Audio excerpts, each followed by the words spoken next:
మీ అందరికీ మరలా ఈ అవకాశాన్ని ఇచ్చినటువంటి తండ్రిని దేవుణ్ణి మహింపరుస్తూ ఉన్నాను. ప్రియమైన వాళ్ళరా, దేవునికి అనేక మంది కుమారులు కావలసి ఉండగా ఆ కుమారులను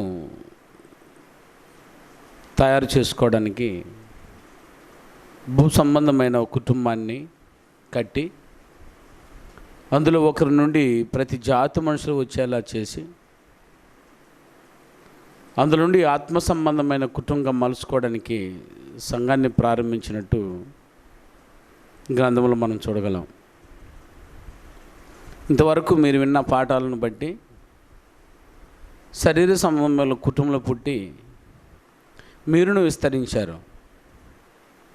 విస్తరించబడిన వారై దేవుని కుటుంబంలోకి మీరందరూ పిలువబడిన నిమిత్తము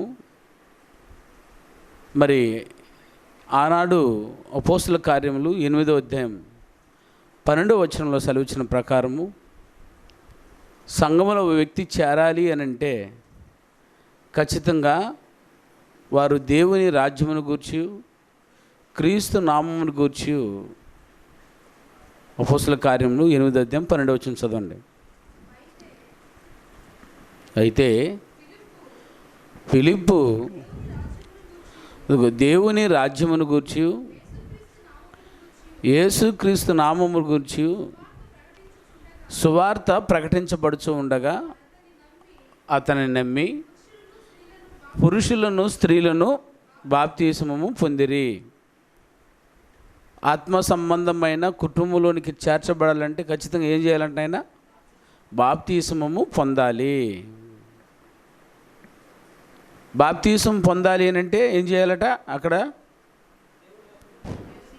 దేవుని రాజ్యమును గూర్చి యేసుక్రీస్తు నామమును గూర్చి సువార్తను వినాలి.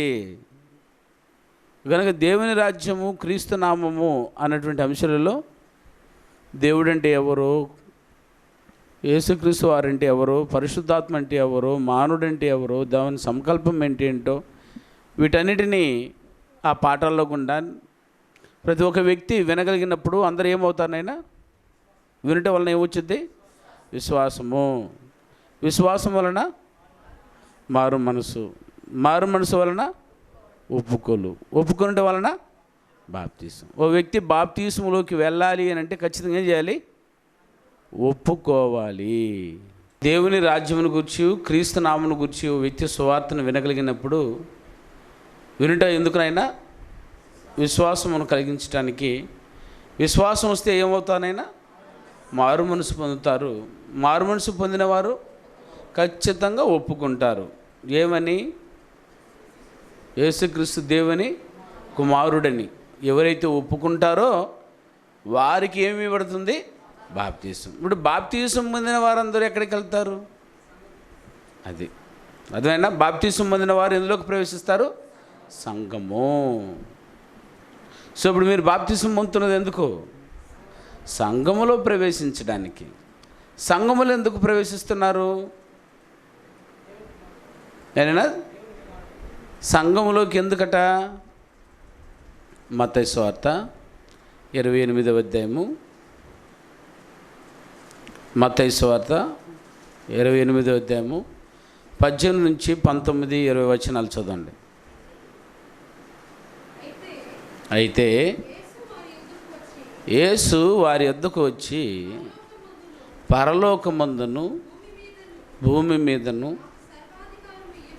నాకు సర్వాధికారం ఇవ్వబడి ఉన్నది, కాబట్టి మీరు వెళ్ళి సమస్త జనులను శిష్యులుగా చేయుడి, తండ్రి యొక్కయు కుమారుని యొక్కయు పరిశుద్ధాత్మ నామములోనికి వారికి బాప్తిసం ఇచ్చుచు.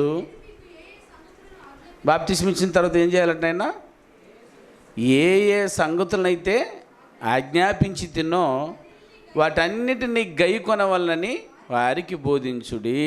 సో సంగతులంతా ఓ వ్యక్తి గైకొనాలా, వినాలా?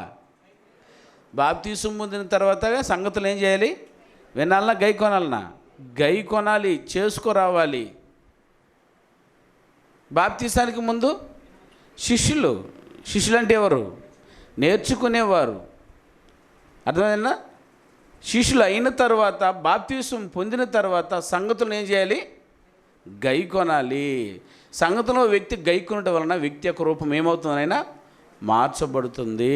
అపోస్తుల బోధ యందును, సహవాసం యందును, రొట్టె విరుచుట యందును, ప్రార్థన చేయటందును ఒక వ్యక్తి నడవగలిగినప్పుడు అర్థమైనా రూపం ఏమవుతుంది? మార్చబడుతుంది. ప్రాచీన స్వభావం నుంచి మార్పు పొందిన వారై నవీన స్వభావం ఏం చేస్తాం నైనా? ధరించుకోవడానికి ప్రయత్నిస్తాం. అందుకేం అవసరం? అందుకు సంఘం అవసరం. అర్థమైందా? మీ రూపాన్ని మార్చుకోవడానికి ఏం అవసరమో సంఘం అవసరం. సంఘానికి రావాలంటే ఏం చేయాలా? బేనేనా? బాప్తీసం పొందాలా. బాప్తీసం పొందాలంటే ఒప్పుకోవాలా. ఒప్పుకోవాలంటే మారు మనసు పొందాలా. మారు మనసు పొందాలంటే వినాలి. దేన్ని? రక్షణ సువార్తను మీరు వినాలి. ఈ కార్యక్రమం ముందు మీరు ఉన్నారు. ఇంత ప్రయాసపడి మీరు వింటున్నది ఎందుకని అంటే ఆ సంఘములో చేరబోతున్నామా అని. అర్థమైనా? సంఘంలో వ్యక్తి చేరగలిగినప్పుడు దేవుడు ఎదురు చూసే కుటుంబానికి ఒక సభ్యులు అవుతారు. అర్థమైందా? దేవుని కుమారులు అవుతారు. ఎప్పుడు దేవుని కుమారులు అయ్యేది? దేవుని కుమారులు ఎవరినైనా? దేవుని యొక్క కుమారులు ఎవరు? మా బైబిల్ పట్టుకున్న వాళ్ళ ఎవరు? దేవుని ఆత్మచేత ఎందరూ నడిపించబడుదురో. రోమీయులకు రాసిన పత్రిక 8వ అధ్యాయం 14వ వచనం. రోమీయులకు రాసిన పత్రిక 8వ అధ్యాయం 14వ వచనం. అదిగో, దేవుని ఆత్మచేత ఎందరూ నడిపించబడుదురో అది వారందరూ ఏమవుతారైనా దేవుని కుమారులు. సో దేవుని కుమారులే దేవుని కుటుంబంలో ఉంటారు. సో ఆ దేవుని కుమారులు అవ్వాలంటే ఏముందాలనైనా? పరిశుద్ధాత్మను పొందాలి. పరిశుద్ధాత్మ పొందాలంటే బాప్తిస్మమును పొందాలి. అర్థమవుతుందా? బాప్తిస్మం పొందాలంటే ఒప్పుకోవాలి. బాగా వింటున్నారు లేదా? బాప్తిస్మం పొందాలంటే ఏం చేయాలి? ఒప్పుకోవాలి. ఒప్పుకోవాలంటే మారు మనసు. మారు మనసు కావాలంటే విశ్వాసం. విశ్వాసం కావాలంటే వినాలి. దేన్ని? రక్షణ సువార్తను మీరు వినాలి. అందుకే ఈ కార్యక్రమం చేశారు. ఇన్ని రోజులు విన్నారు. అయినా బేస్తవారం రోజు జరగబోయేటువంటి బాప్తిస్మ తరగతుల్లో మీరందరూ మరలా విన్న పాఠాలు మరలా ఒకసారి రివిజన్ చేసుకొని మీ మనసును మార్చుకొని సిద్ధపడితే, మీ నోటితో మీరు దేవుని కుమారుడిని ఒప్పుకోగలిగితే శనివారం రోజు ఈ వేళకల్లా మీరు బాప్తిస్మ పొందుతూ ఉంటారు. బాప్తిస్మ పొందిన వారందరూ ఇప్పుడు ఎందులో చేర్చబడతానైనా? అది ఆ సంఘంలో చేర్చబడాలి అని అంటే అసలు ఏంటండి సంఘం అంటే? అది ఈరోజు పాఠం.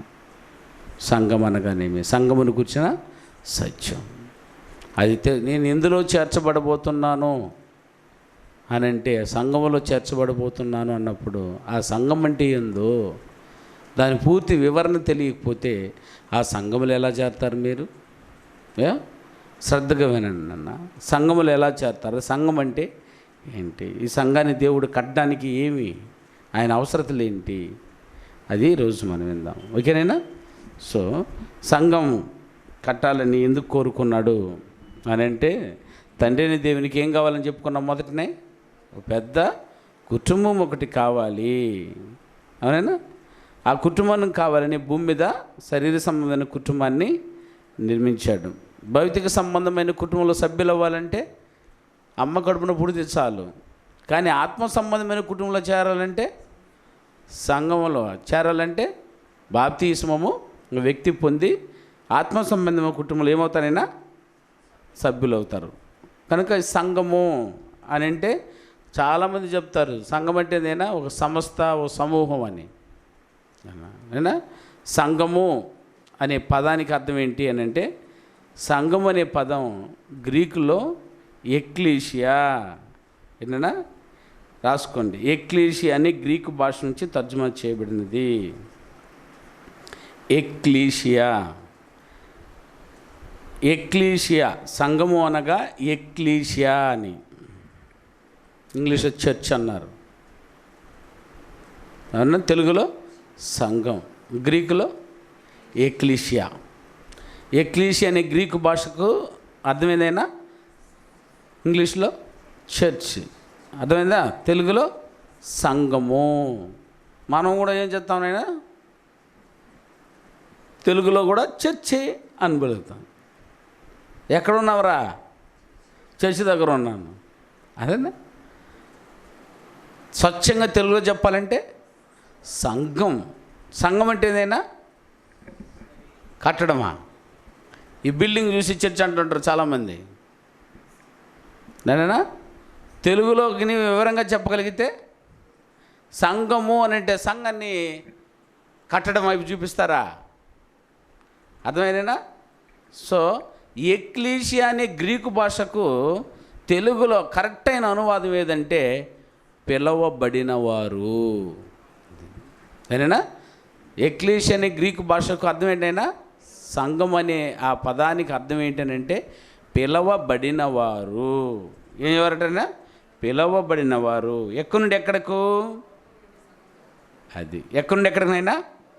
లోకముల నుండి సంఘానికి. ఇంకా చెప్పాలంటే పేతురు రాసిన మొదటి పత్రిక, పేతురు రాసిన మొదటి పత్రిక 2వ అధ్యాయము 9వ వచనం.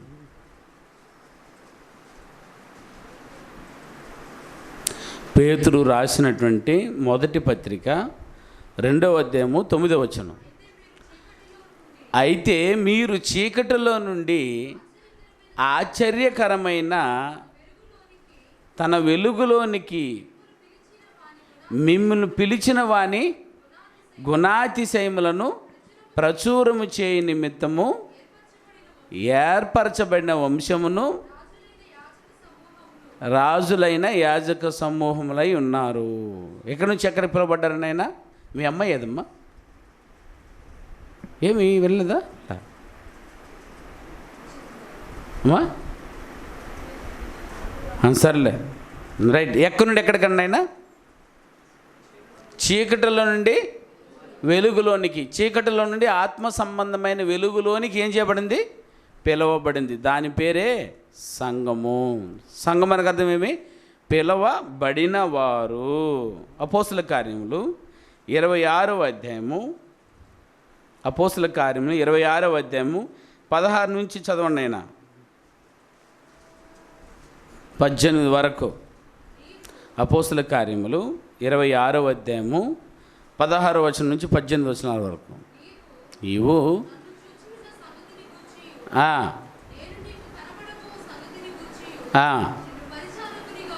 నేను పరిచారకునిగాను నీవు లేచి నీ పాదములను మోపి నిలువము.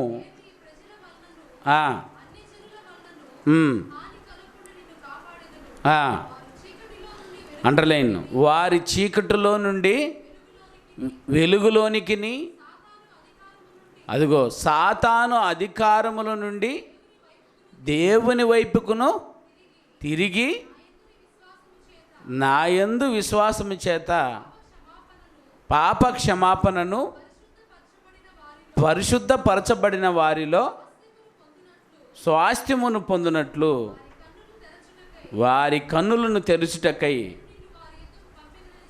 అది నైనా. కాబట్టి ఎక్కడి నుంచి పిలువబడిన వారినైనా? చీకటిలో చెప్పాలి మీరు. చీకటిలో నుండి వెలుగులోనికి పిలువబడమే సంఘము అనగా. కొలస్సీలకు రాసిన పత్రిక 1వ అధ్యాయం 13వ వచనం చూడండి. కొలస్సీలకు రాసిన పత్రిక 1వ అధ్యాయం 13వ వచనం. ఆయన మనలను అంధకార సంబంధమైన అధికారముల నుండి విడుదల చేసి, అర్జునైనా తాను ప్రేమించిన తన కుమారుని యొక్క రాజ్య నివాసులుగా చేసింది. ఎక్కడి నుంచి పిలిచాడట? అంధకార సంబంధమైన అధికారం. అంధకారం అంటే ఏదైనా చీకటి. సో పిలవబడిన వారు అంటే ఎక్కడి నుంచి? చీకటిలో నుండి ఆత్మ సంబంధమైన వెలుగులోకి పిలవడము. దాని పేరు ఏదైనా సంఘమార్ ఎక్లీషియా. ఎక్లీషియా అనే గ్రీకు భాష నుంచి దాన్ని తర్జుమా చేయబడినది. సంఘము అనగా ఏది కాదునైనా? బిల్డింగ్ కాదు, సంస్థలు కావు. సంఘము అనగా పిలవబడినవారు. ఈ సంఘానికి ముందే ప్రాధాన్యతను మనసులో పెట్టుకుని దేవుడు కట్టాలనుకున్నాడు. అర్థమైనా? వీళ్ళని ఎందుకు పిలవాలనుకున్నాడు అని అంటే, వీరిని పిలిచి వీళ్ళ చేత ఏం చేయించుకోవాలనుకొని ముందే నిర్ణయించుకొని తర్వాత పిలిచాడనమాట.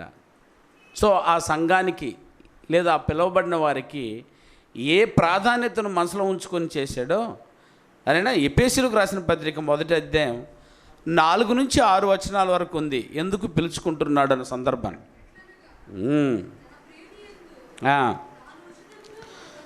తాను ఉచితంగా మనకు అనుగ్రహించిన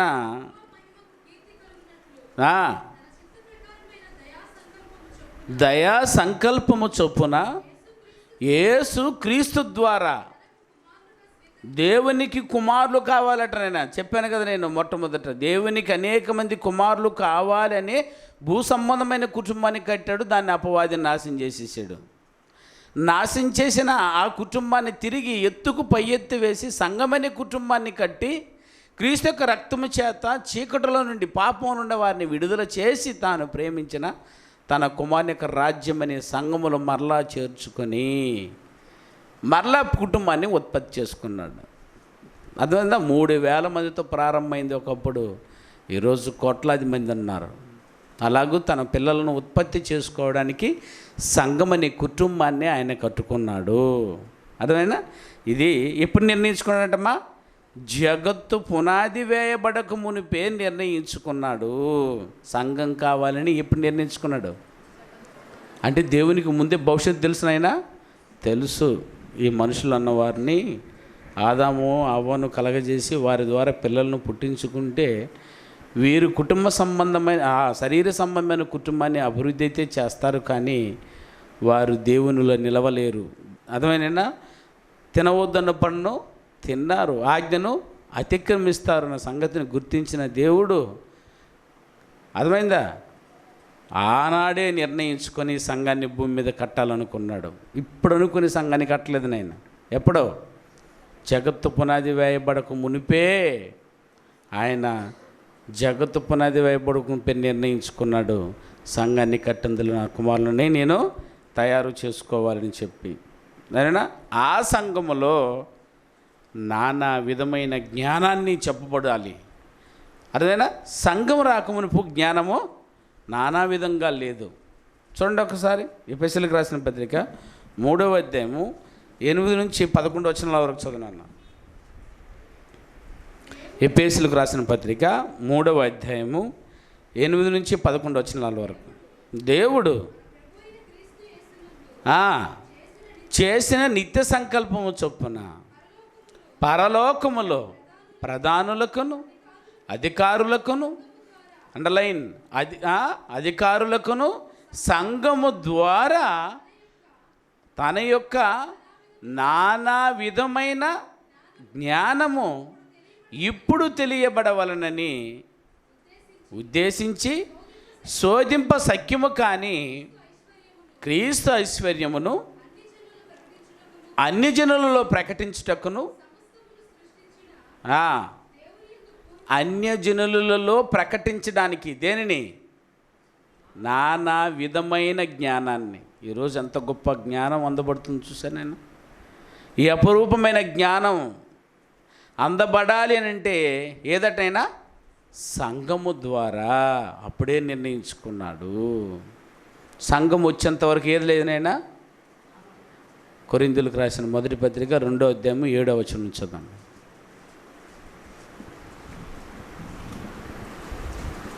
కొరింథీయులకు రాసిన 1వ పత్రిక 2వ అధ్యాయము 7వ వచనం నుంచి.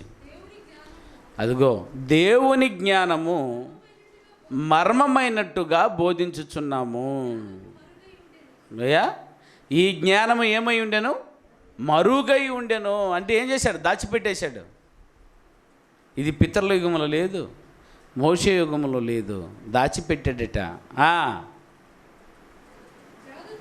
జగదుత్పత్తికి ముందుగానే దీనిని దేవుడు మన మహిమ నిమిత్తము నియమించను. అది ఈ లోక అధికారులలో ఎవ్వనికని తెలియదు. ఒకవేళ అది వారికి తెలిసి ఉండిన యెడల మహిమా స్వరూపకు క్రీస్తును సిలువ వేయక పోయి ఉందురు. అర్థమైందినా? మనకైతే వాటిని ఆత్మ వలన ఎత్తి చూపిస్తున్నాడు. అది ఇంకొకరికి 10వ వచనం. అది మనకైతే దేవుడు వాటిని అదిగో సంఘములో తన ఆత్మ వలన వాటిని ఏం చేస్తున్నాడు? ఆయన బయలుపరిచి ఉన్నాడు. చాలు. అది జ్ఞానం. ఆ జ్ఞానం ఎవరికి కూడా తెలియదటనైనా? పరలోకములో ఉన్న ప్రధానులకును అధికారులకును తెలియని ఆ జ్ఞానాన్ని సంఘము ద్వారా మన ద్వారా తెలియజేసేటట్ట. పరలోకంలో దూతలకు కూడా సత్యం తెలియదు అంటున్నా. ఎవరి ద్వారా తెలియజేయాలనుకున్నాడు? సంఘము ద్వారా. సంఘం ఎవరా? పిలవబడినవారు. ఒకవేళ మీరందరికీ పాపముల నుండి అదిగో అంధకార సంబంధమైన అధికారముల నుండి మీరు విడుదలని పొందగలిగితే మీ ద్వారా నానా విధమైన జ్ఞానాన్ని తెలియజేస్తాడట.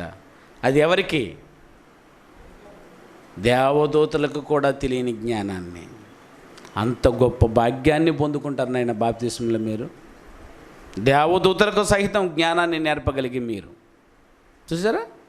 అందుకని కింద చెప్పబడింది, దేవుని నానా విధమైన జ్ఞానాన్ని ఇప్పుడు సంఘము ద్వారా తెలియజేసేటట అని. అంటే పెంతెకోస్తు పండుగ నుంచి ప్రారంభమైన నాటి నుండి భూమి మీద జ్ఞానం ఉంది. అంతకు మునుపో జ్ఞానం లేదు, దాచబడి ఉన్నాడు దేవుడు.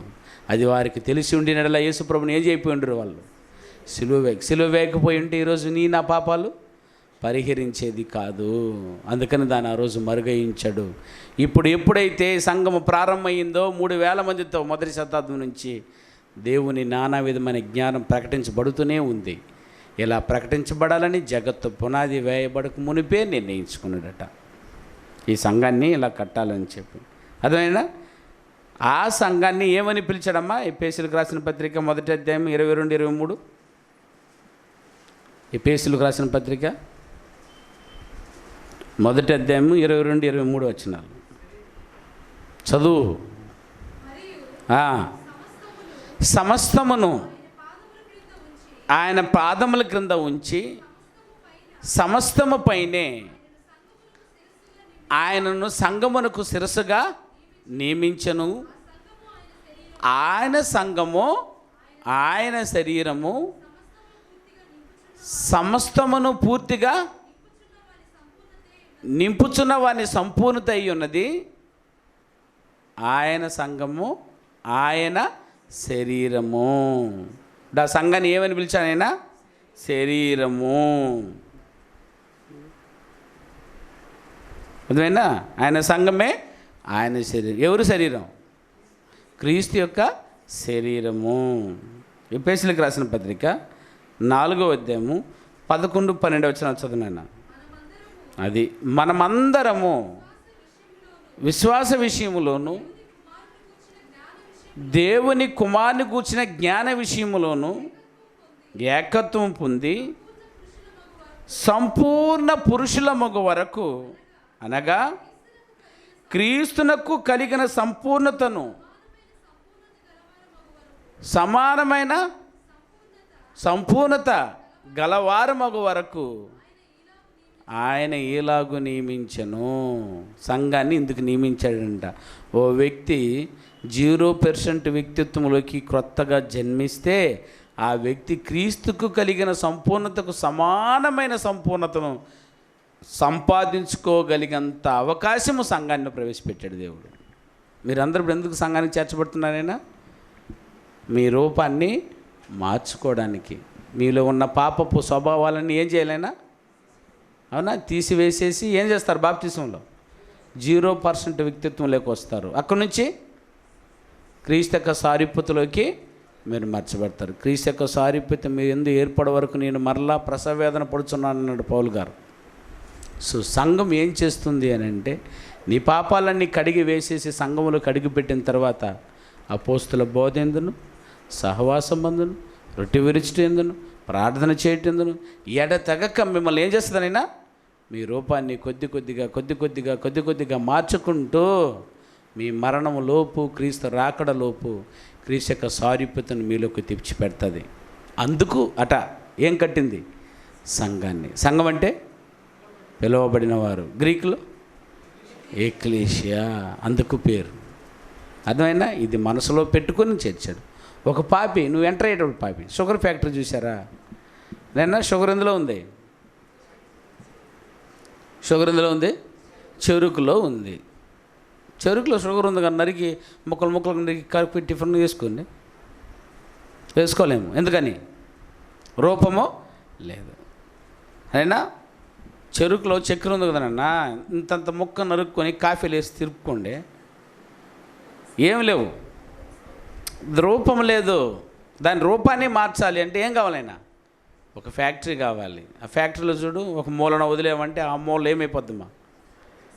ఫ్యాక్టరీ, పెద్ద ఫ్యాక్టరీది మా ఊర్లో ఉంది. ఆడ వదిలేవనుకో, మన ఊర్లో కూడా ఉంది. ఎక్కడ? కోవూరులో ఉంది. ఒక మూలలో చెరుకు వదిలేమంటే అది ఎంత మిషన్లో పడి అటు అన్నీ కలుపుకుంటూ పోయి లాస్ట్కి వచ్చేలోపు ఏమైపోద్ది? చక్కెరగా మారిపోద్ది. అప్పుడు చూడు, అంత స్పూన్ ఎత్తుకుపోయి కాఫీలు వేయి. అదేవిధంగానే అర్థమైనా ఓ వ్యక్తి, పాపి అనే వ్యక్తి, దేవునికి పనికిరాని వ్యక్తి, అవునైనా ఘోరాతి ఘోర పాపములు నిండిన ఓ వ్యక్తి బాప్తిస్మం అనే కార్యక్రమంలో సంఘంలోకి ఎంటర్ అవ్వగలిగితే చచ్చిపోయే లోపు క్రీస్తు యొక్క సారూప్యతను సంపాదించుకొని బయటికి వెళ్ళిపోతాడు. షుగర్ గుడ్జునైనా రెడీ అయిపోయి బస్తాల్లో పట్టేస్తారు, పెట్టి గోడౌన్లో పెడతారు. గోడౌన్లో ఎందుకనైనా? మగ్గిపోవడానికా? గోడౌన్లో పెట్టి నిలవంగానే ఎవరు వచ్చేదా?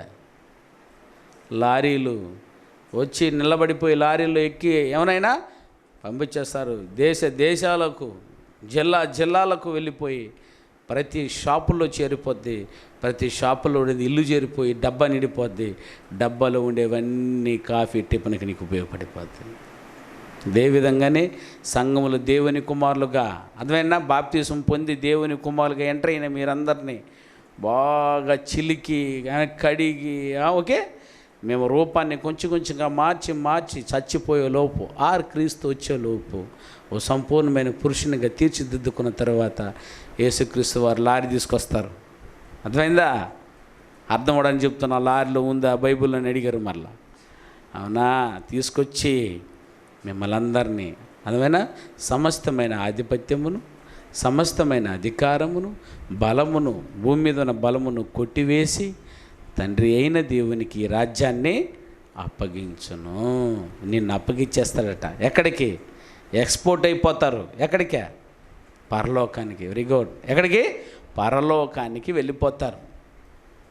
ఈ గొప్ప కార్యక్రమం, నీ రూపాన్ని సంపాదించుకుని పరలోకానికి వెళ్ళాలంటే నువ్వు ఎక్కడ ఉండాలా? ఇప్పుడు ఆదివారం ఒక రోజా, నెల ఒక రోజా, బాప్తిసం ముందేసి మళ్ళీ కనబడరు, అయిపోయింది నాయనని ఫీల్ అయిపోయి వెళ్ళిపోతున్నారు బయటికి. నరకానికి వెళ్ళిపోతావు. రూపం ఏది?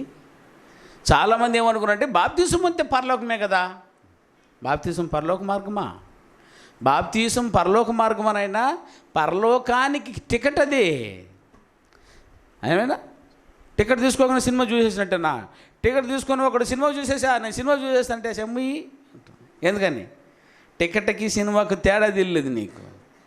లోపల పోవడానికి టికెట్ సగం చించుకుని సగం ఇస్తాడు దాన్ని, అవునా కదా? లోపలికి వెళ్ళి కథ తిరుగుతుంది. అప్పుడు హీరో వస్తాడు, హీరోయిన్ వస్తుంది, విలన్ వస్తాడు, ముగింపు కలబడుతుంది. అమ్మ బయటకు వస్తూ మాట్లాడుకుంటూ వస్తాం. అట్టుందే అట్టుంది. నిన్ను కూడా కథలుగా మాట్లాడుకుంటారు దేవదూతలు. ఆ రోజు సంఘంలో నువ్వు ఎంటర్ అయిపోయే రోజు, అదే బాప్తిసం పొందే రోజు, మిమ్మల్ని గురించి కథలుగా పరలోకమందు ఇన్ని రోజులు ఇలా బతికాడు, ఇప్పుడు దేవుని కొరకు బ్రతకాలని వచ్చాడు.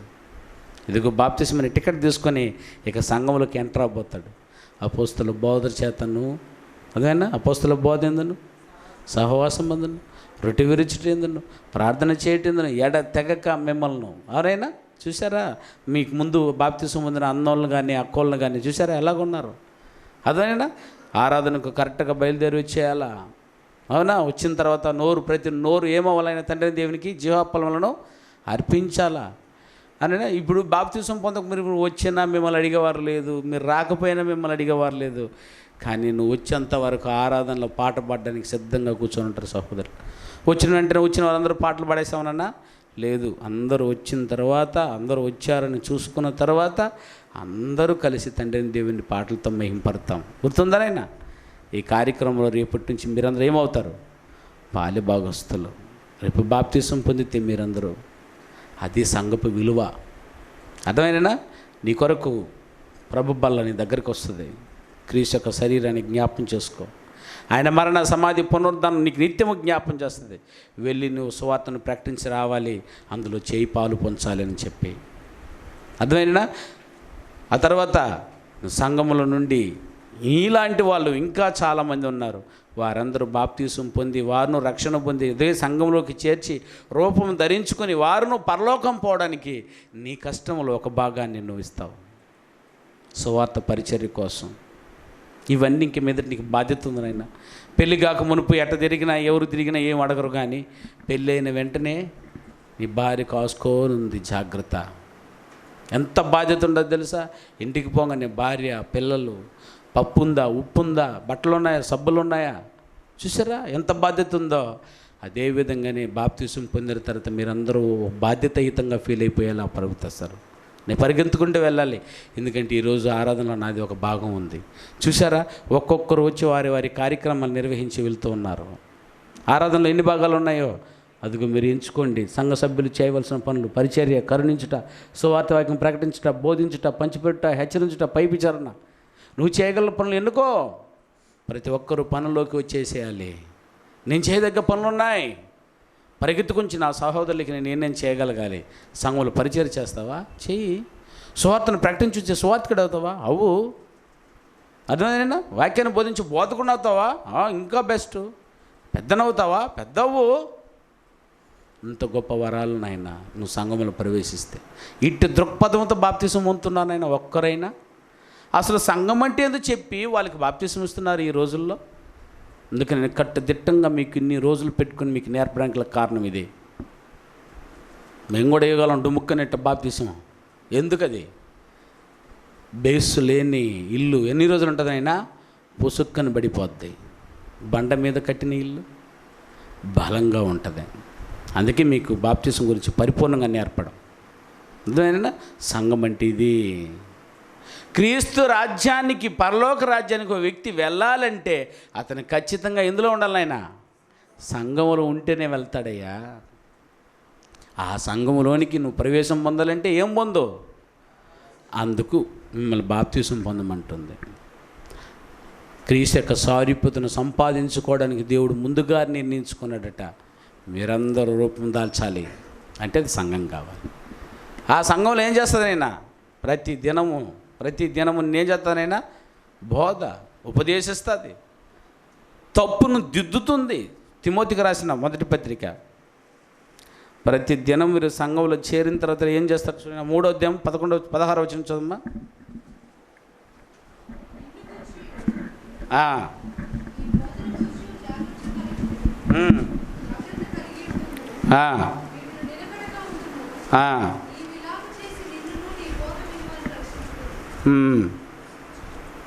తిమోతికి రాసినటువంటి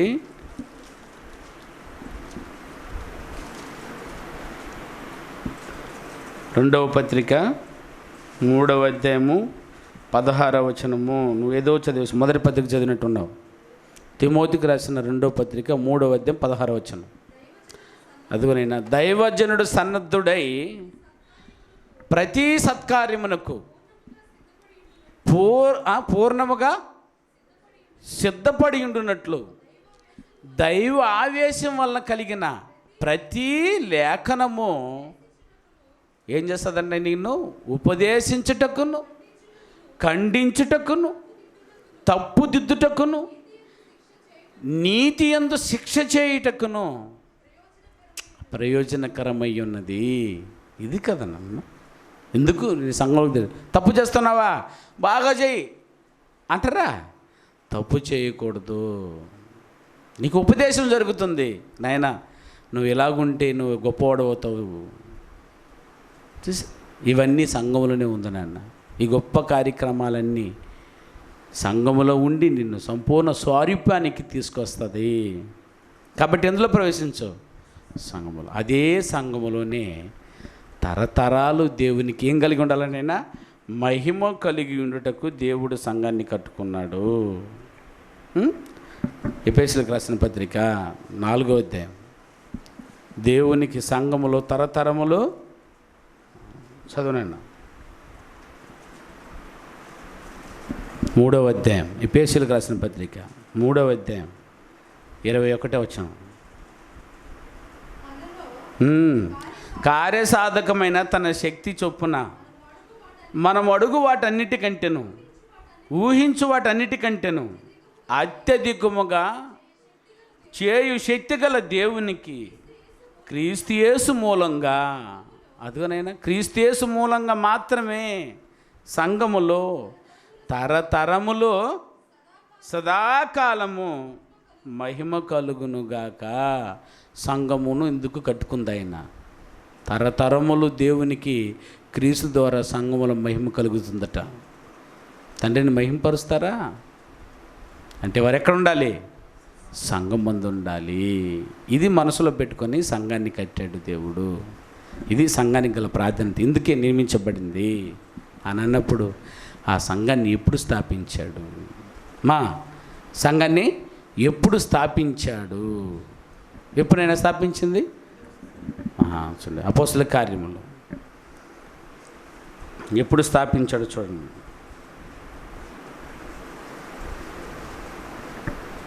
అపోస్తల కార్యం 2వ అధ్యాయం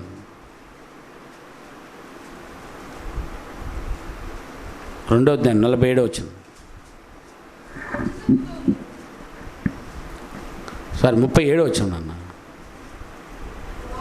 వారు ఈ మాట విని హృదయములో నొచ్చుకొని, సహోదరులారా మేమేమి చేతుమని పేతురును కడమ అపోస్తలును అడగగా, పేతురు మెరుమారు మనసు పొంది పాప క్షమాపణ నిమిత్తము ప్రతివాడును యేసుక్రీస్తు నామమున బాప్తీసం పొందుండి, అప్పుడు మీరు పరిశుద్ధాత్మ వరమును పొందుదురు.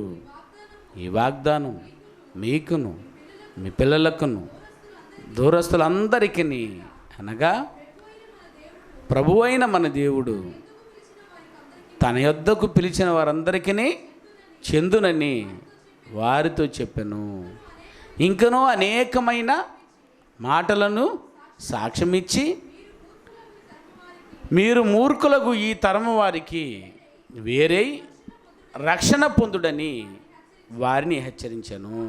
కాబట్టి అతని వాక్యమును అంగీకరించిన వారు బాప్తిస్మమును పొందిరి. ఆ దినమందు ఇంచుమించు 3,000 మంది చేర్చబడిరి. ఆ 3,000 మంది ఏ రోజు చేర్చబడ్డారంటే ఆయన పెంతెకోస్తు పండుగ దినమందు, అనగా 33వ సంవత్సరంలో క్రీస్తు శకం.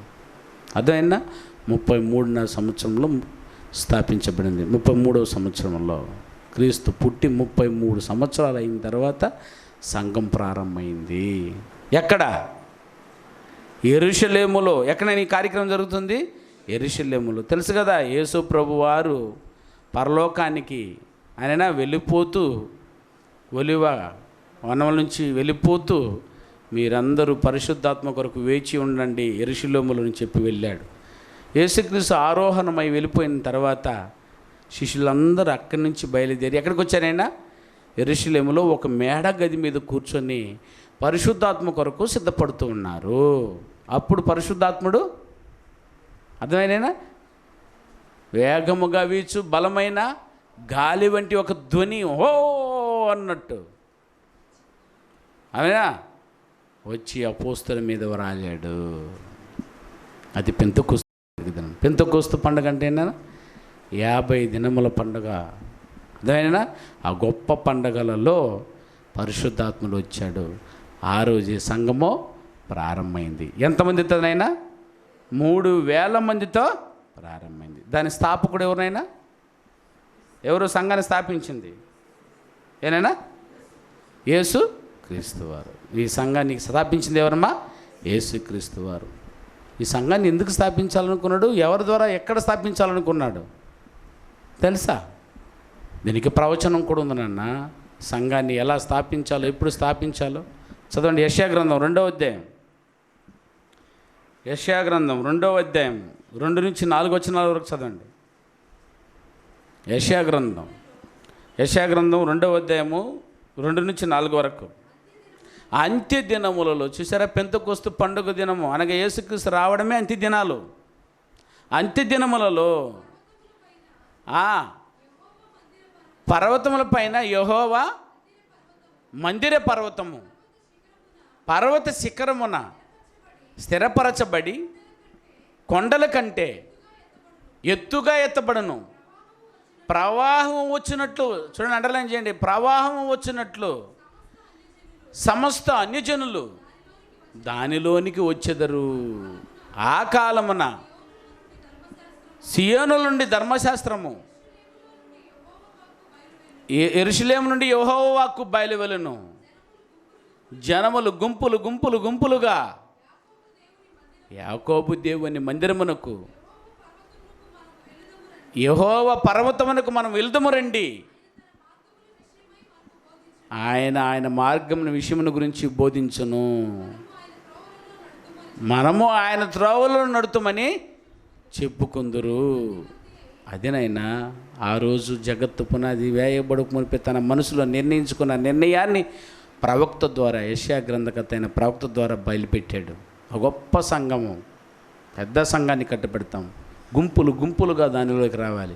3,000 మందితో ప్రారంభమైంది, ఆ తర్వాత 4,000 మంది, ఆ తర్వాత పట్టణమంతా, ఆ తర్వాత దేశమంతా, ఆ తర్వాత ప్రపంచమంతా అందులోకి ప్రవేశించినట్లు. ఇప్పటికీ ప్రపంచంలో క్రైస్తవులది మొదటంజు.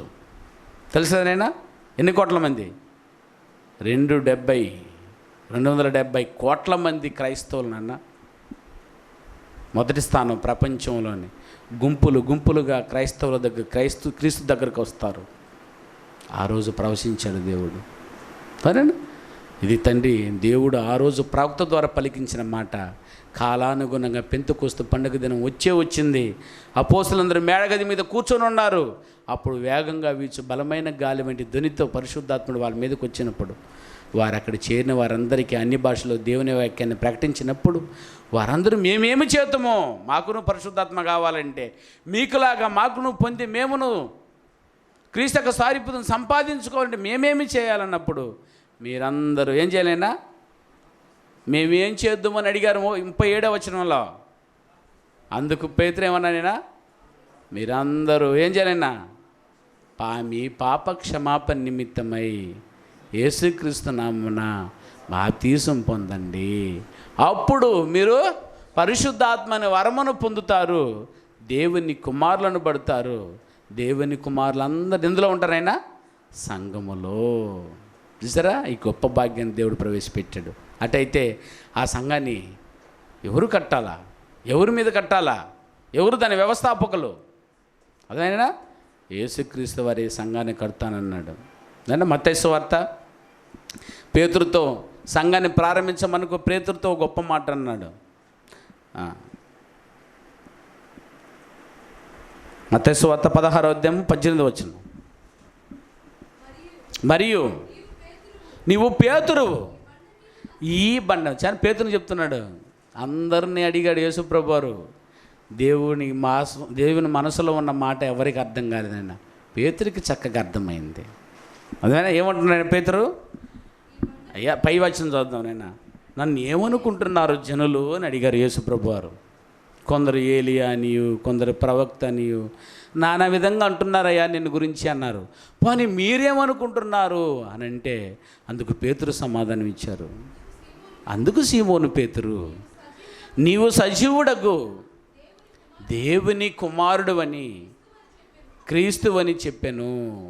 అందుకు యేసు, సీమోను బరియోనా, నీవు ధన్యుడువు, పరలోకమందున నా తండ్రి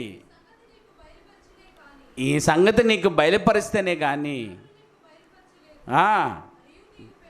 అది అండర్లైన్ చేయండి. మరియు నువ్వు పేతురువు, ఈ బండ మీద, నీ బండ మీద నా సంఘాన్ని కడుతావు. పేతురు అంటేనే బండ. ఆయన బండ మీద ఎవరు సంఘాన్ని కడతారట? క్రీస్తు యొక్క సంఘాన్ని కడతాడట. అంటే పేతురు అనైనా పేతురు బోధ చేత ఆ రోజు 3,000 మంది మారి సంఘంగా ప్రారంభించబడ్డారు. అది దాని అర్థం. మరియు పేతురు చదువునేనా, నీ మీద నా సంఘమును కట్టుదును, పాతాళ ద్వారములు దాని ఎదుట నిలవనేరదు అని నీతో చెప్పుచున్నాను. అది చెప్పాడు. పేతురు సిద్ధపడ్డాడు. రెడీగా పెంతెకొస్తు పండగ దినం వచ్చింది. పరిశుద్ధాత్ముడు వచ్చాడు. అపోస్తుల మీద రాయడం మొట్టమొదటి గుర్తుపెట్టుకోండి. అపోస్తుల మీదకు పరిశుద్ధాత్ముడు వచ్చాడు అనైనా వారు వెళ్ళి వాక్యాన్ని ప్రకటించినప్పుడు అందరూ బాప్తీసం పొందిన వారందరూ పరిశుద్ధాత్మను పొందుకున్నారు. అర్థమైందా? ఆ రోజే ప్రారంభించబడింది సంఘము. పిలువబడిన వారు ఎక్లీషియా అని పిలువబడింది. అలా పిలువబడిన వారికి ఏమ్మాయి డిస్టర్బ్ చేస్తున్నావు? ఎవరు? రోజా. నన్ను ఎవరు పిలుస్తున్నారు చూడమ్మా. రైట్. ఆ సంఘమునకు శిరస్సు ఎవరినైనా యేసుక్రీస్తు వారు. శిరస్సు అంటే ఏంది అర్థం? శిరస్సు అంటే ఏంది? శిరస్సు శరీరానికి నడిపించాలన్నా అదేనా అధికారాన్ని ఎవరు కలిగి ఉన్నారు?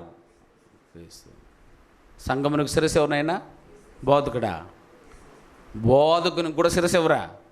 యేసుక్రీస్తు. యేసుక్రీస్తు వారు చెప్పిందే బోధకుడు చెప్పాల. అర్థమైనా? యేసుక్రీస్తు చెప్పింది వేరు, బోధకుడు చెప్పేది వేరు ఉందనుకో, అది బోధ కాదు. కనుక యేసుక్రీస్తు వారు ఎవరికి చెప్పారనైనా? అపోస్తులకి. అపోస్తులు ఆ రోజు సంఘానికి చెప్పిన మాటలన్నీ అపోస్తులు చెప్పినట్టే ఉన్నాయా లేదని అనుదినం ఏం చేయాలైనా పరిశీలించుకుంటూ వెళ్ళాలి. అది నేనైనా ఆ సంఘాన్ని ఎలా స్థాపించాడో చూద్దాం ఒకసారి. వాక్యం మీద స్థాపించడట. ఈరోజు కూడా సంఘం ఎవరైనా స్థాపించాలంటే వాక్యం లేకుండా స్థాపించకూడదు. మన వాళ్ళు ఏం చేస్తున్నారు తెలుసా? గబగబను పోయి చర్చి బిల్డింగ్ కట్టేసేది, ఆ సంఘం ప్రారంభించేసాం అంటారు. ఇది సంఘమా? నలుగురు గుంపు కూడిస్తే సంఘం అనన్నా కాదు. కానీనా గబగబా బిల్డింగ్ కట్టేస్తారు, ఇది సంఘము అంటారు. తప్పునైనా. సంఘం అంటే బిల్డింగ్ కాదు. నువ్వు పిలువబడ్డమే సంఘం. మీ పాపముల నుండి కడగబడి మీరు వస్తే అదే సంఘం. అది ఎలా పిలువబడాలి అంటే, ఒకడు అంటాడు రాత్రి దేవుడు చల్లటి స్వరముతో వచ్చి నన్ను పిలిచేశాడు, నేను మారిపోయాను అంటాడు. అట్నైనా మారాల? ఎలా పిలుస్తున్నాడమ్మా మనల్ని అందరినీ? చూడండి, దశలోనికి రాసిన 2వ పత్రిక 2వ అధ్యాయం. దశలోనికులకు రాసిన 2వ పత్రిక 2వ అధ్యాయం 14వ వచనం చదువునైనా. దశలోనికులకు రాసిన 2వ పత్రిక 2వ అధ్యాయము 14వ వచనం. మీరు ఇలాగున రక్షింపబడి మన ప్రభువైన యేసుక్రీస్తు యొక్క మహిమను పొందవలనని ఆయన మా సువార్త వలన మిమ్మల్ని పిలిచెను. ఎలా పిలిచారంట మా సంఘంలోకి మిమ్మల్ని? సువార్త వలన. ఇదిగో ఆ సువార్తని మీకు ప్రకటిస్తున్నాం. ఏ సువార్త అది? రక్షణ సువార్త. రక్షించే సువార్తను ద్వారానే మిమ్మల్ని పిలిచాడు, కానీ కళల ద్వారా దర్శనాల ద్వారా ఈరోజు ఒక్కరిని పిలవటం లేదు. అర్థమైనా? అపోస్తుల కార్యములు 8వ అధ్యాయం 15వ వచనం చదువునన్న. అపోస్తుల కార్యములు 8వ అధ్యాయం 15వ వచనం. మీరు వచ్చి వారు పరిశుద్ధాత్మను పొందవలనని వారి కొరకు ప్రార్థన చేసిరి.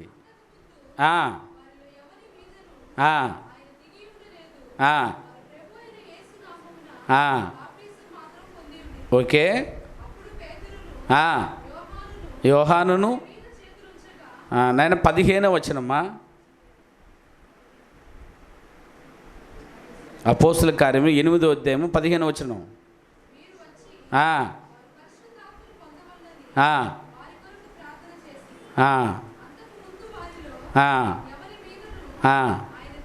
దిగి ఉండలేదు. ఓకే. చేతులుంచగా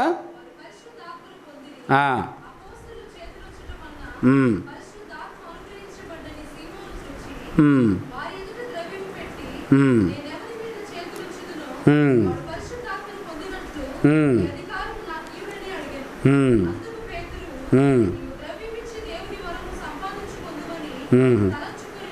కాదు నన్ను, అది కాదు. అయితే అపోస్తుల కార్యం 2వ అధ్యాయము మీరు చదివారు ఆల్రెడీ వచ్చినాన్ని. వారు వాక్యాన్ని ప్రకటించుండగా, ఆరు దేవుని రాజ్య సువార్తను ప్రకటించబడుచు ఉండగా, అర్థమైనా సువార్తని విని మారు మనసు పొందారు. రాజ్య సువార్త సకల జనులకు సాక్షార్థమై ప్రకటించబడుతుంది. ప్రకటించబడినప్పుడు ఆ సువార్తని వినుట వలన విశ్వాసం వలన మారు మనసు పొందుతారు. మారు మనసు వలన ఒప్పుకుంటారు. ఒప్పుకున్న వారికి బాప్తీసం. అంటే ఈ ద్వారా రావాలి తప్ప దర్శనాల ద్వారా కళల ద్వారా మాత్రము కాదు అన్నది దాని సంగతి. అనేనా పేతురు రాసినటువంటి మొదటి పత్రిక 1వ అధ్యాయము 18 నుంచి 19 చూడైనా. ఆ రోజు దేని మీద సంఘాన్ని స్థాపించారు? ఒకటి రాజ్యసువార్త మీద, 2వది చూడండి పేతురు రాసిన మొదటి పత్రిక 1వ అధ్యాయము 18వ వచనం నుంచి. పితృపారంపర్యమైన మీ వ్యర్థ ప్రవర్తనను వెండి బంగారముల వంటి క్షయ వస్తువులతో మీరు విమోచింపబడలేదు, కానీ అమూల్యమైన రక్తము చేత, అనగా నిర్దోషమును నిష్కలంకమునకు గొర్రెపిల్ల వంటి క్రీస్తు రక్తము చేత విమోచింపబడితేరని మీరు ఎరుగుదురు కదా. అదేనా నిష్కలంకమును నిర్దోషమునకు గొర్రెపిల్ల వంటి క్రీస్తు రక్తం చేత ఏం చేయబడ్డాము? విమోచింపబడి సంఘంలో ప్రవేశించాము, కానీ దర్శనాల చేత కాదు. ఒకటి రక్షణ సువార్తను ప్రకటించటం వలన, అదేనా క్రీస్తు యొక్క రక్తం చేత కడగబడుట వలన మనం ఎందులో చేర్చబడతాము? సంఘములో చేర్చబడతాము. ఆ సంఘానికి పునాది ఎవరినైనా క్రీస్తు. మూలరాయి ఎవరు? క్రీస్తు. చదవని అర్థమవుద్ది. ఆ సంఘాన్ని ఎలా స్థాపించారో ఎఫెసీయులకు రాసిన పత్రిక 2వ అధ్యాయము 19 నుంచి 20 వచనాల వరకు. కాబట్టి మీరిక మీదట పరజనులను పరదేశులను అయ్యుండక పరిశుద్ధులతో ఏకపట్నస్తులను, క్రీస్తు యేసే ముఖ్యమైన మూలరాయి అయి ఉండగా అపోస్తులను ప్రవక్తులను వేసిన పునాది మీద మీరు కట్టబడి ఉన్నారు. అదేనా యేసుక్రీస్తు అనే మూలరాతి మీదను, అపోస్తుల మూలరాయి మీద ఏం వేశారనైనా? పునాది. ఆ పునాది మీద మొదటి శతాబ్దపు క్రైస్తవులు కట్టబడ్డారు. ఎలాగూ దేవుని మందిరముగా ఆ రోజు కట్టబడ్డారు. అంటే ఈరోజు ఎవరైనా కూడా వాక్యం పొంది బాప్తిజం పొందాలంటే అర్థమైనా క్రీస్తు చెప్పిన బోధ అయి ఉండాలి. క్రీస్తు ఎవరికి అప్పగించిన బోధ అయి ఉండాలి? అది అపోస్తులకు అప్పగించిన బోధ అయి ఉండాలి. అపోస్తులు సంఘానికి అప్పగించిన బోధ అయి ఉండాలి. ఆ బోధ చేత నువ్వు వినగలిగితే నువ్వు ఈరోజు ఏం చదువుతావు? నీవు రక్షణ పొందుతావు. ఒక వ్యక్తి బాప్తిజం పొంది రక్షింపబడాలి అని అంటే ఖచ్చితంగా అపోస్తులు బోధించిన బోధ మీద ఆధారపడి ఉంది. అపోస్తులకు ఇచ్చింది ఎవరు? క్రీస్తు. క్రీస్తుకి ఇచ్చింది ఎవరు? అందుకే చెప్తున్నాడు క్రీస్తు అనే మూలరాతి మీద, అపోస్తులు అనే పునాది. మన బిల్డింగ్ ఉంది చూసానైనా, ఈ బిల్డింగ్ని కట్టేటప్పుడు ముందు ఏం కట్టాము? మూలరాయి. మూలరాయి మీద బేస్ మీద కట్టడం. అర్థమైందా? అలాగూ కట్టబడాలట. అలాగూ కట్టబడింది ఆ రోజు. అనైనా క్రీస్తు మూలరాయి గాను, అపోస్తులు దాని మీద కట్టబడ్డారు. దాని మీద మొదటి శతాబ్దము, ఆ తర్వాత 2వ శతాబ్దం, 4వ శతాబ్దం, 21వ శతాబ్దం, ఇంతమంది కట్టుకుంటూ వస్తున్నాం నాయన. మనం తర్వాత ఇంకెన్ని శతాబ్దాలు వస్తాయో అన్ని శతాబ్దం కూడా ఇలాగే కట్టబడతారు. ఏ పాపి అయినా మారుమనసు పొందాలంటే ఇలా బోధ చేతనే. అంతే తప్ప వీరు బోధించినట్టు బోధించక వేరొకడు బోధిస్తే మీరు బాప్తిసం పొందకూడదు. ఎందుకంటే అది అబద్ధ బోధ, అబద్ధ క్రీస్తు, అబద్ధ బోధ, అబద్ధ బోధకులు, అబద్ధ ప్రవక్తలు, అబద్ధ అపోస్తులు. వారు తిరిగి రాని లోకానికి నీళ్ళు ఎత్తుకొని చేర్చేస్తారు. కానీ కట్టబడవలసింది ఎలాగనమాట. అర్థమైందేనా? రైట్. సంఘాన్ని వేటితో పోల్చారు? సంఘాన్ని ఏ ఏ పేరుతో పిలిచారు? సంఘానికి ఏ ఏ పేర్లు ఉన్నాయో ఒకసారి చూద్దాం. చూడండి, ఎఫెసీయులకు రాసిన పత్రిక 1వ అధ్యాయం 22-23 వచనంలో ఏం చెప్పబడింది నైనా? ఎఫెసీయులకు రాసిన పత్రిక 1వ అధ్యాయం 22-23 అన్న. సమస్తమును ఆయన పాదముల కింద ఉంచి సమస్తము పైనే ఆయనను సంఘమునకు శిరస్సుగా నియమించను. ఆ సంఘము ఆయన శరీరము. అంటే సంఘాన్ని ఏంతో పిలిచానైనా? శరీరము. రాసుకోవాలి. సంఘాన్ని దేనితో పిలిచారో ఇంతకు మునుపు చెప్పాను, కానీ మీరు గుర్తుపెట్టుకోండి పాఠం వల్ల. సంఘాన్ని దేనితో పిలిచానైనా? శరీరము. అరేనా? ఆ సంఘానికి శిరస్సు ఎవరంటే అయినా? శిరస్సు క్రీస్తు. అవయవాలు మనం ఉన్నాయి. క్రీస్తు యొక్క శరీరంలో అవయవాలు ఉన్నాయా? ఆ అవయవాలు మన దేహంలో ఉన్నావా? అదమైన మన శరీరాలు క్రీస్తు యొక్క శరీరంలో ఏమైంది? అవయవాలుగా మారిపోయాయి. అందరూ ఏం చేయాలంటే ఆయన అవయవంలో పని. అవయవాలు అంటే అర్థం ఏంటైనా? పని. మీ దేహ అవయవాలు క్రీస్తు యొక్క శరీరంలో ఏం చేయడానికి? పని చేయగలిగినప్పుడు అది ఏమవుతుందైనా? సంఘము. అంటే అందరూ సమానులే. కన్ను ఎంత ముఖ్యమో అదేనా? అవయవాల్లో అన్నీ అలా ముఖ్యమైనవే. అది కాబట్టి సంఘాన్ని దేని తెలుతో పోల్చానైనా? శరీరముతోను, కుటుంబముతోను, అనైనా ఆలయముతోను, వధువుతోను, రాజ్యముతోనూ పోల్చారు.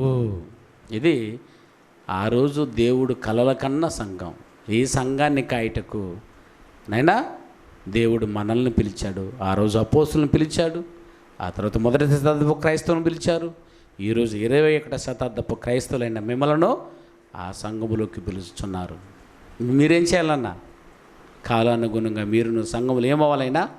బోధకులను, సువార్థికులను, పెద్దలను అలంకరించబడిన వారే మీరు మీ తరానికి చేసి అనేక మందిని రక్షించి వారిని మరలా మీ పొజిషన్లోకి తీసుకొచ్చి వదిలిపెట్టాలి.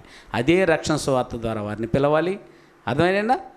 అదేనా? క్రీస్తు అనే మూలరాతి మీదనే, అపోస్తులనే పునాదుల మీదనే, మొదటి శతాబ్దపు కట్టడం మీదనే వారిని మీరు కట్టించాలి. అర్థమైనా? వారిని కట్టి వారి తరానికి అప్పగించవలసిందిగా వారికి అప్పగించి మీరు వెళ్ళిపోవాలి. వారి పిల్లలకు అలాగే అప్పగించి వారు వెళ్ళిపోవాలి. ఇలాగ యేసుక్రీస్తు రాకడ వరకు జరుగుతుండబడమే సంఘం. ఈ సంఘములు మిమ్మల్ని అందరినీ ఏంగా ఉండడానికి పిలువబడిందైనా? సభ్యులుగా ఉండుట కొరకు మిమ్మల్ని అందరినీ పిలువబడింది. కాబట్టి ఈ సంఘంలో మీరు త్వరితగతంగా మీరు చేరాలి. అదేనా? చేరాలంటే ఖచ్చితంగా ఏం పొందాలైనా? బాప్తీసం. అందుకు మీరు బాప్తీసం పొందండి. ఆ సంఘంలో చేరిన తర్వాత మీరు ఏమేమి చేయవలసి ఉన్నదో ఏమి చేయాల్సింది ఆయన? ఏం చేయాలి? సంఘంలో పని చేయాలి. పని చేసి తండ్రిని ఆరాధించాలి. ఆరాధన ఎన్ని భాగాలైనా అతను మీరు వింటూ ఉన్నారు ఆల్రెడీ. ఎన్ని భాగాలు? 5 భాగాలు. మొదటి భాగం పాటలు, 2వ భాగం ప్రార్థన, 3వ భాగం అపోస్తుల బోధ, 4వ భాగం రొట్టె విరుచుట, 5వ భాగం కానుకలు. ఇది చేత మీరు ఆరాధించబడాలి. ఎవరైనా చేస్తారా? చేసేటట్టుంటేనే మీరు దిగండి. అందుకే మిమ్మల్ని పిలువబడ్డది. బలవంతంగాను తెల్ల చీరలు ఇస్తారనో అరైనా కాదు. హృదయపూర్వకంగా మేము పాపాలను ఒప్పుకొని క్రీస్తు యొక్క సారూప్యతను సంపాదించుకొని వెళ్ళాలి అనుకుంటే పరలోకానికి ఆ వ్యక్తులందరూ హృదయపూర్వకంగా ఒప్పుకొని బాప్తీసం పొంది ఎందులో ప్రవేశించాలా? సంఘం. ఆ సంఘం ఈ రూపాన్ని మారుస్తుంది. ఎట కలుసుకున్నా తెగక అపోస్తుల బోధ ఎందును, సహవాసం అందును, రొట్టె విరుచుటేందును, ప్రార్థన చేయటందును ఏం చేయాలన్నా? తెగక నేను ముందుకు వెళ్ళాలి. ఓకేనా? అలాగుంటేనే సంఘంలో ప్రవేశిస్తారు. అందుకని మీ పిల్లలకు అర్థమయ్యేలా బాప్తీసం అంటే ఏందో తెలియజేశాం. నా తండ్రి, ఒక వ్యక్తి బాప్తీసం పొందాలంటే ఒప్పుకోవాలంటే కనీసం మనసు మారి ఉండాలని, మారు మనసు పొంది ఉండాలంటే ఖచ్చితంగా విశ్వాసం ఉండాలని, విశ్వాసం కావాలంటే రక్షణ సువార్తను విని ఉండాలని నా తండ్రి రక్షణ సువార్తను సవ్యంగా ప్రకటించాం. ఇది విన్న మీ పిల్లలందరినీ సంఘంలో చేర్చి క్రీస్తు యొక్క సారూప్యతను వారు సంపాదించుకుని తిరిగి నీ కుటుంబంలో చేరగలిగేటట్లు నా తండ్రి వారికి అవకాశం నిమ్మని, ప్రతి ఒక్కరు దాని కొరకే సిద్ధపడుతుండగా ఏ బిడ్డ అయితే సిద్ధపడుతుందో అని మనసు మార్చి అవకాశాన్ని, రక్షణను ప్రసాదించమని ప్రార్థిస్తున్నాం. 22వ తారీఖున మీ పిల్లలు వినగలిగే పాఠాలతో నా తండ్రి బోధకులను మరి బాప్తీసం పొందేవారిని సురక్షితంగా మధ్యకి నడిపించమని, దానికి కావాల్సిన ఏర్పాట్లన్నీ సంఘము కష్టపడి ఆ పని చేపించేలా సహాయం చేయమని, ప్రతి సభ్యుడు దాని కొరకు కష్టపడుతుండగా మీరు తోడండి, దీవించి బలపరచమని నా ప్రార్థన మా ప్రభును మా రక్షకుడైనటువంటి క్రీస్తునామని ప్రార్థన అడిగి వేడుకొంచున్నాం తండ్రి. మీ అందరికీ వందనాలు. నెల్లూరు బైబిల్ విజ్ఞాన కళాశాల ప్రిన్సిపల్ పి. మోజెస్ రఘు గారి కలం గలం నుండి వెలువడిన అద్భుతమైన ఆధ్యాత్మిక ప్రసంగాల ఆడియో, వీడియో, సీడీలు, డివిడీలు మరియు పుస్తకముల కొరకు సంప్రదించవలసిన చిరునామా బైబిల్ ఎడ్యుకేషన్ లెర్నింగ్ సెంటర్ వారి బైబిల్ విజ్ఞాన కళాశాల నెల్లూరు 16-3-350 ముత్యాలపాలెం, రామలింగపురం, నెల్లూరు 524003. సెల్ నెంబర్స్ 9440910008, మరొక నెంబరు 7095910008.